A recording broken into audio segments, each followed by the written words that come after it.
I'm Lisa Mascaro. I'm the chief congressional correspondent for the Associated Press. We are days away from a possible federal government shutdown. Lawmakers are preparing to return to Washington for the first of what will be several days of potentially tense voting with an uncertain outcome.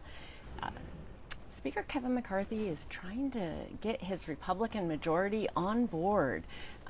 He faces a very rebellious right flank that is pushing for steep spending cuts.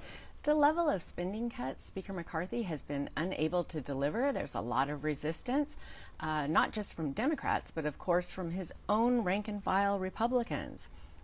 Hard right wants a level of spending that they say Speaker McCarthy agreed to back in January. But Speaker McCarthy cut a deal with President Joe Biden that has since become law that sets the spending levels slightly higher than what those Republicans agreed to back at the start of the year. They, however, are still fighting for that lower level of cuts. It's deep spending to programs and government services that Americans rely on. Many of the hard right Republicans say it would be no problem if the government shuts down. There's just days to go. A shutdown would happen if the Congress cannot pass its spending bills by Saturday. October 1st, Sunday, is the start of the new fiscal year, and that's when we would begin to see government closures. That said, even if the House is able to get its bills over the finish line, they still need to be reconciled with the Senate, and the Senate, which is controlled by Democrats, has no interest in this deep level of spending cuts.